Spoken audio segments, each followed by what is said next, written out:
Well, welcome back. And we just got out of our pastor's luncheon at the Christian Media Summit.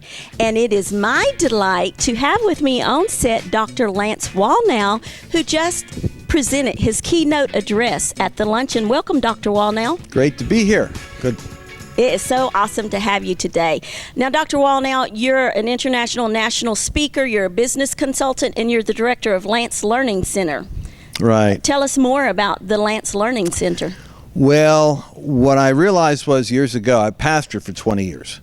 And what I realized was that a lot of the work that God was opening up for me was in helping leaders in different spheres to maximize their own capabilities. And at first I thought, well, maybe this is all evangelism. But all progress isn't made in one appointment. So I began to discover that the real business of rabbis or of thought leaders in the church world is to shape the world of others. And so I began to create a human resource company that actually solved problems for all the Christians that have secular businesses, and then all the secular people that were friends of theirs wanted to reach out for help as well. Oh, nice. I love crossover ministries. Yeah. I love that. I love that. And Dr. Lance, well, one thing I did want to comment on, I love your name, Lance. I named my only son Lance. Oh, did you? So you're in good company there. It's funny because, you know, Mike, on my father's side, we have a Jewish background, and it's Cohen's, and then Moses is the first name of a lot of guys, and somehow Walech, and then it came Wallnau, but when I meet Jewish people, and they know that I have some Jewish background, they always are. They don't know my name, and they always ask you. Every Jew will do this. They'll say, "But what's your name?" Because they want to hear the name, and when they hear Lance, it's like, what a Gentile name, Lance. What Jew calls his kid Lance? You know, Maury or something like that. But you know, my mom named me Lance because she was in the hospital, and when I was born, Rosalind Russell was on the television.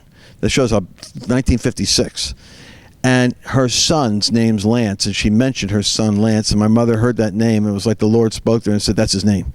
Oh. So I'm always trying to live up to the idea of what that is. Nice. Well, as I said, we just left the luncheon, and you did the keynote address there, and you were talking about the 7 media mountains, and you have a dynamic presentation about that. Right. So share with our viewers more about that, and then zero in on that media mountain. Yes. Well, the viewers that are watching this, tell me something about the audience here. Describe to me who they are.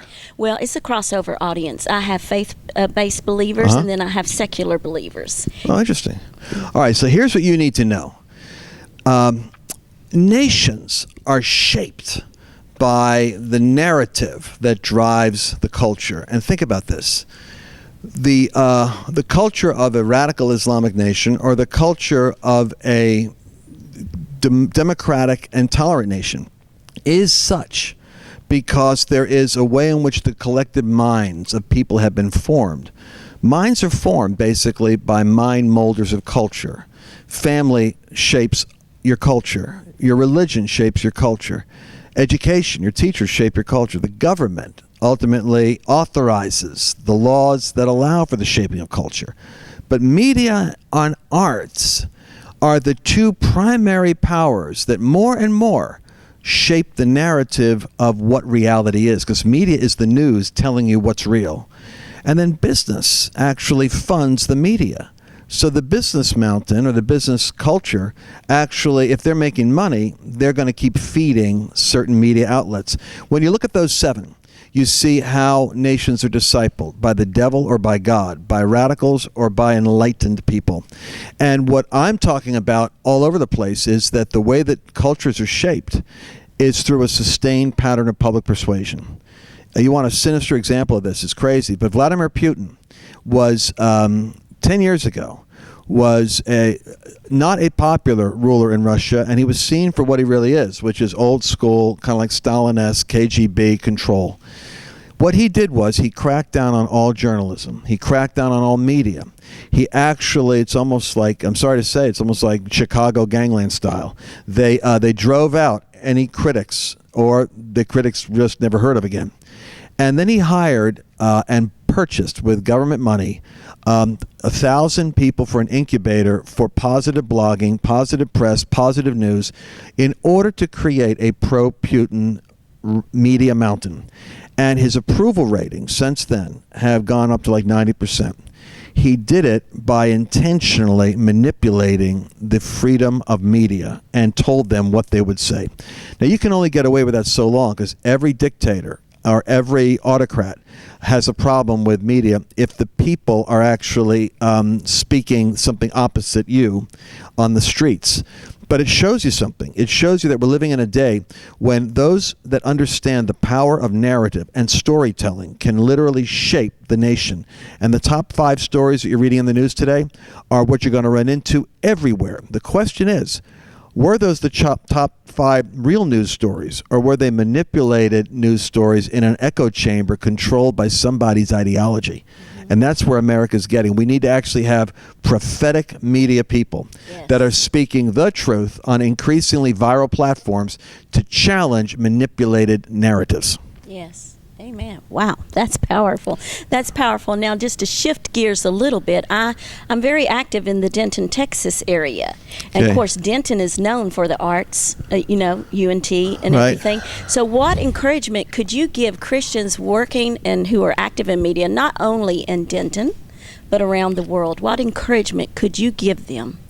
I would say give yourself permission to be covert. I think we fight with one hand tied behind our back when we think that our primary mission as Christians, speaking of those that are faith people, is to evangelize or share Jesus or the kingdom of God. Because the moment you mention Jesus, kingdom of God, any soundbite that triggers for people a negative association, they're out of the conversation. And they're not going to be your audience. You'll be talking like a lot of Christian television is for Christians. What we want to learn how to do is be covert, which is the Jesus style, oddly enough, which is to tell stories. Jesus told parables, and he did phenomenal stuff. So if you went to a Jesus show, you knew this. There'd be miracles and crazy things happening, and he was a great storyteller. So you had the entertainment and the transformational story. We should be trying to think about where are the stories of people's lives being transformed that we can tell, and what are the covert narratives that we can create, whether it's documentaries or whether it's broadcast journalism. We don't always have to be. The punchline doesn't have to be getting saved at the end of every conversation. In fact, the more elegant conversation is the one where you're producing conviction and values and an echo in the person's head that God is speaking to, and you're sustaining that conversation, and they don't even realize that what's driving it is Jesus until the appropriate time. Right, building a relationship and building off that and guiding them in. Awesome, that is wonderful. Well, now, I would like you to address the churches, pastors, because you said something really dynamic at the keynote, that we should look not only at missionaries in other countries, but sending missionaries into different cultures, the media, book publishing, different things like that, different cultures. Would you unpack it for our pastors that are viewing this and encourage them? How can they become involved and get that in action? Absolutely. I would encourage, I pastored for 20 years, small church, medium-sized church, big church actually for New England at the time. And I would say this. I'd say that pastoring can wear you out because to a great degree, it is not what we signed up for. You know, when you go into ministry, you go into it because of the romanticism of changing the world for Jesus. It's kind of like in the Bible, preachers will preach this story. You know, you fall in love with Rachel like Jacob did, and Rachel was the beautiful, voluptuous, eldest daughter of Laban. But when Jacob gets married, he wakes up in the morning and he's with Leah, who is the unattractive sister he never wanted. God many times brings us into a place where we're pursuing this dream of changing the world and the romanticism of being a disciple and preaching and this, and then we wake up with counseling appointments and people that are broke and figuring out how to help, solve problems of divisions between people. I encourage pastors to look at the job description we really have, which is to seek first the kingdom and let Jesus build the church. I know it sounds a little simplistic, but you won't burn out if you seek first the kingdom. And what that means is start preaching the kingdom. Preach to your people that they're called to be change agents, that they have specific callings and assignments, and that if they will give themselves to the teaching and to the culture that you're creating, God will bring them into an appropriate season of taking their mountain.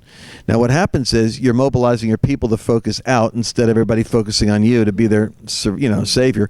Secondly, everybody's motivated because everybody's motivated to grow and do something. And thirdly, you are invited into their world. So when they go into business and they go into arts, they go into media, when they go into graphic design, and this is over their lifetime, they will continue to invite you and update you on what they're doing. You won't lose people. You'll gain some of the most ardent followers in the world because you help them enter the career that is feeding their families.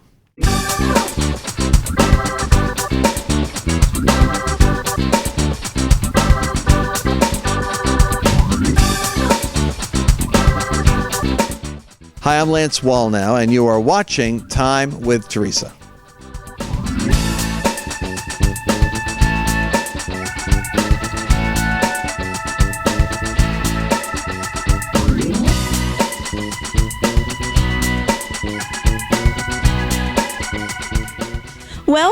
Welcome everyone to another exciting program. We are having such a great day at the Christian Media Summit today, and I am interviewing guest Aaron Burns. Welcome, Aaron. Oh, thank you, Theresa. It's great to be here. We are delighted to have you. Now, Aaron is a filmmaker and a producer. You've produced Beyond the Mask, which I had the privilege of seeing, and it was an excellent movie. I really enjoyed it. And then you're also a producer on board with War Room. Tell us more about that.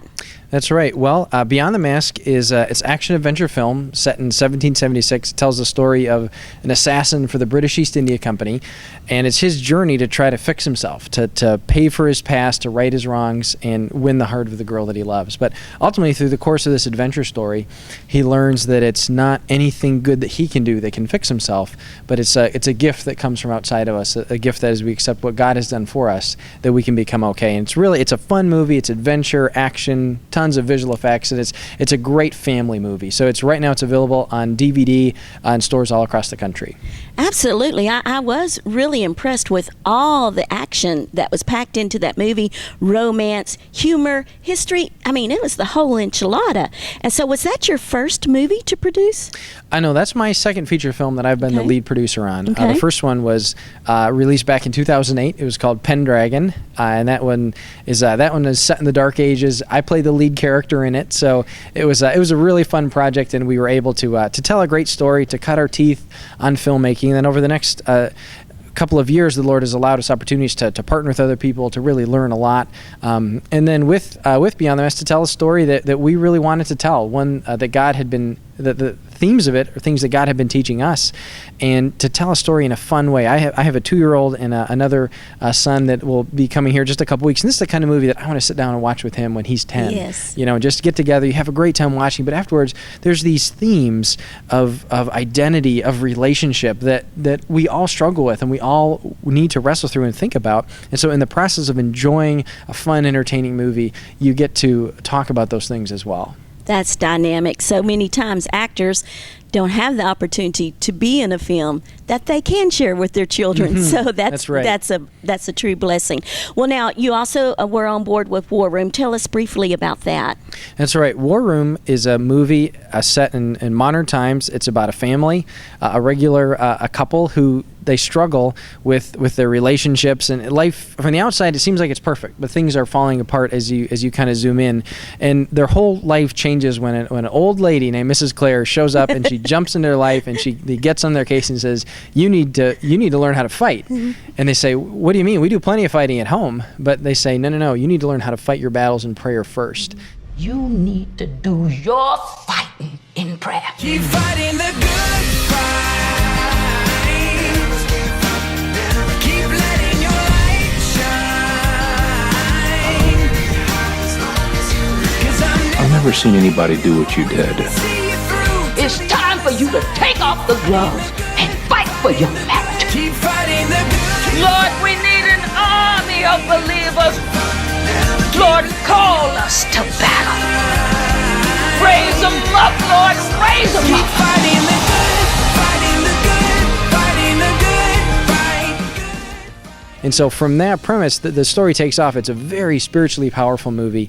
Stephen and Alex Kendrick are the writers and producers of that film, and I had the privilege to get to know those guys. And Stephen was one of our writers on Beyond the Mask, and he helped us out with that. And then he said, hey, why don't you come over and help me here with War Room? So I was associate producer on set, running around, helping to make sure all the logistics happened. And then in post-production, I was the post-production supervisor, so responsible for making sure all the details of the film comes out looking good, that the audio design, the music, the color correction, the edit, all those pieces come together. And in the process, I have to tell you, my spiritual life was challenged, and just the time that I spend in prayer and the value that I place there of every morning and investing that time with my personal relationship with God. And I've seen how that affects me and it affects my family. And I encourage everybody to check it out. It's a fun movie, but more than that, it's spiritually powerful, and God can use it and He will use it. It was the #1 movie in theaters over the Labor Day weekend. So just so cool to see how He's using a very simple story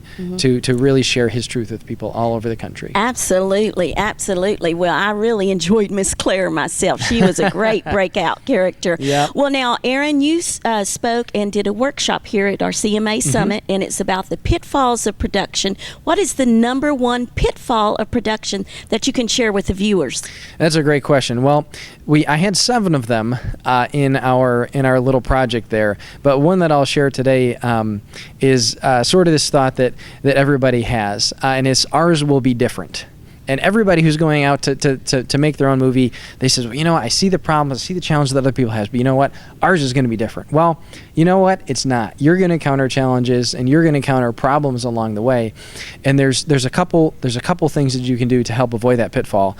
Both of them revolving around this concept of leadership. The first one is preparation. In any film, it's a very challenging endeavor, and there's so many moving pieces. You have a crew from 30 to 100 plus people who are getting together to make this happen, and in order to serve them and lead them well, you have to do preparation. But what about when you get to the set the day of, and one of your actors is late, it's raining, the hair and makeup people forgot an important piece, or there's a prop missing, or in our case, one of your horses gets suddenly demon-possessed and is galloping all over the place, and it's like, oh, what are we going to do now? And so the other part of leadership is flexibility and communication. So we say on the beginning, a leader prepares, and that's from your budget to your schedule to making sure your script is done, all those things. But on the day of, take a deep breath, be flexible, communicate to your team and say, put your cameras here, this is where the first shot's going to be. Get moving, get set up, stay in motion, be in prayer about it, seeking the Lord, and then go back off to the side and figure out what you're going to do. So disaster is going to strike. It's inevitable. It's happened on every project I've been a part of many times. Your film is going to be no different. So use your leadership, use the skills that God has given you to prepare and be flexible when you react. Absolutely. Well, flexibility is a key word in this industry for sure. Well, Aaron, we're almost out of time, but I want to know what is next for the Burns Family Studio. Now you've had this success with Beyond the Mask. What is next? Well, that is a great question, and that's something we'd really appreciate your viewers' prayers for us as we make that decision. We're just finishing the release of Beyond the Mask this month. It's in, like I said, thousands of stores all across the country on Blu-ray and DVD, and we're also are in the process of doing an international deal. So it's going to go to dozens and dozens of countries all across the world, which it just thrills our heart, because this is the story that God has given us to share, and to see it going out, we're really excited about. So we'll be finishing that over the next couple of weeks here, and then we have a handful of script ideas that the Lord has given us, and we've really been praying about. And there's one that's rising to the top. I can't tell you what it is yet, but check back with me in early next year, and we'll let you know where we're headed. But we'd really appreciate your prayers for that. I will tell you this: it's an adventure story, and we love adventure stories. It's something the whole family could get together and watch, and it'd be a lot of fun. Okay. Well, we certainly appreciate your service and all your talents. Thank you for blessing CMA today with your gifts and your talents. We're so glad to have you as a part of it, and we wish you much success in your future. Oh, thank you so much. It's a pleasure and honor to be here. God bless you. Blessings. Can a man like me earn trust again? You're Mr. Benjamin Franklin. That depends. Do you favor the king I will create a new reputation honorable enough to save me from my past. In a mask, was he? Discover a revolutionary family adventure of grace. Neither redemption or love can ever be earned. And liberty. I will dismantle his plans, piece by piece. Beyond the Mask. Rated PG.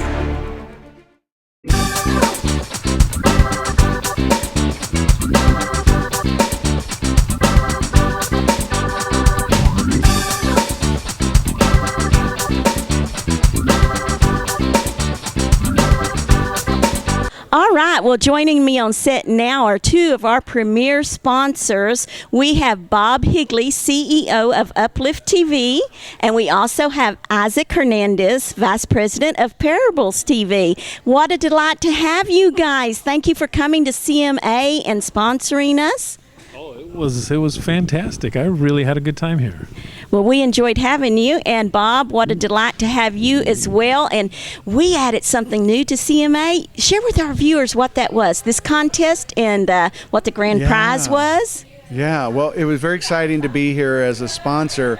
But, you know, when we talked with Tim months ago, and you were in on those planning sessions, maybe it was real early this year or last year, the whole idea of trying to inspire people to bring their new movies or content and bring trailers.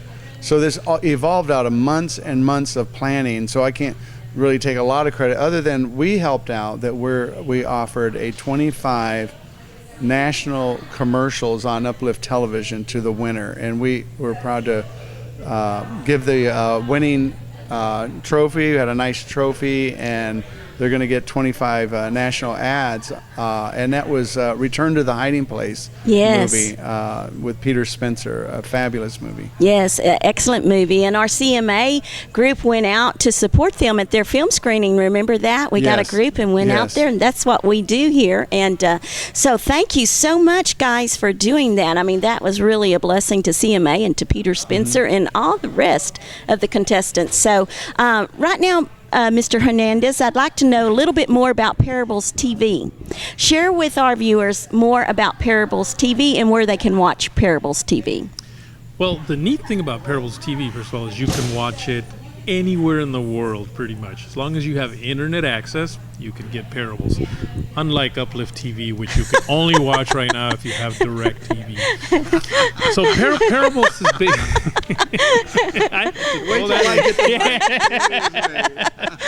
Parables TV is, just think of it as almost like a Netflix, but for Christian content only. So you're not paying for all these other things that you really feel like, I don't even want those in my home, let alone pay for them.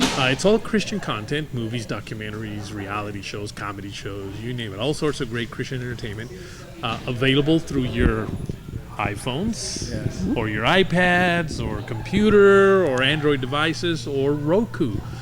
We are available on Roku right now. So as long as you've got any one of those devices, and we're adding more devices as we go along, you're able to get Parables and watch all these great movies and documentaries that we've put on there. And we're always getting more, always adding new content. It is a subscription type of product. You do pay $5.95 a month to get it, but you know, that's the cost of one movie rental, and yet you can watch hundreds and hundreds of movies and stuff.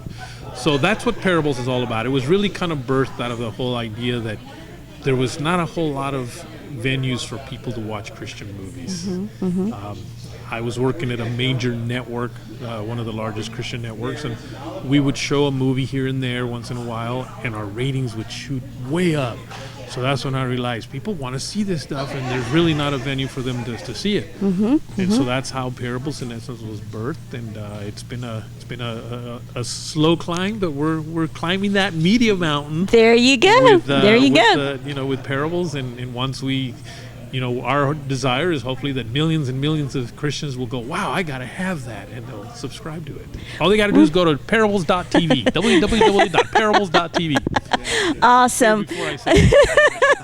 Well, it's such a delight to have you, Mr. Hernandez. And Bob, let's talk a little bit about this UpLift TV now. What a blessing. You're that big. you can only see in the United States. You're a big part of CMA, always have been at its conception and everything. So share more about UpLift TV with the viewers and where they can watch UpLift TV and more about what's going on there. Yes. And listen, it's what's happening here. I applaud what Isaac's doing, because that's really the future where people can go online anywhere in the world. So that really, and that's what we want to do here at Parables and UpLift, is try to have Christian movies and documentaries and series available to everybody. So a lot of people are going online. So yes, my hat's out to Isaac, and he can do a lot more than UpLift can. But the thing is, guess what?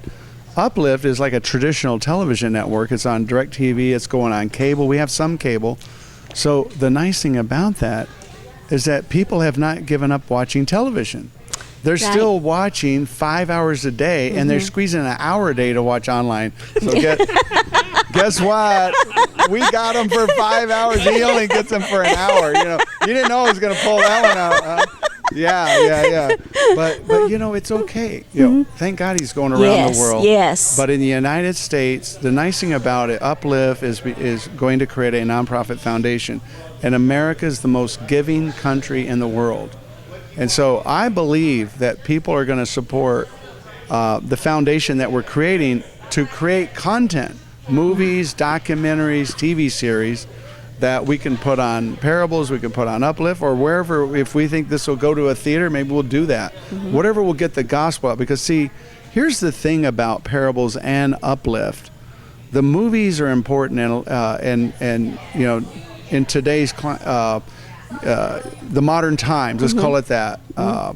Christian networks went out and preached the gospel, and preaching is great. But that's only half of what Christ did. See, Christ also did the stories. He did the parables. And what happened is, you come to modern times, it's like we forgot about that. So the Christian networks did all preaching. The churches are doing the preaching. Where are the stories? That's what we're doing here at CMA, trying to inspire filmmakers to bring these compelling stories that can now go out over in theaters, or go over to Parables online to your iPad or iPhone, or come to your big old 70-inch flat screen TV, right? Coming through high def resolution with TBN. I mean, I said, whoops. That's all right. I worked there 27 years. I probably worked at TV for 27 years. Yeah. And so, no, but at UpLift and Parables, we're all doing the same thing. Daystar, all the Christian networks are trying. They're all trying to put movies on. But you know what's exciting about UpLift? We have more movies than all the other Christian networks that we're putting on every week. We're doing like 4 a day, and mostly they'll do 1 a week. So we really believe in the idea of getting those stories out there, and we believe it should be sort of half and half stories and half ministry.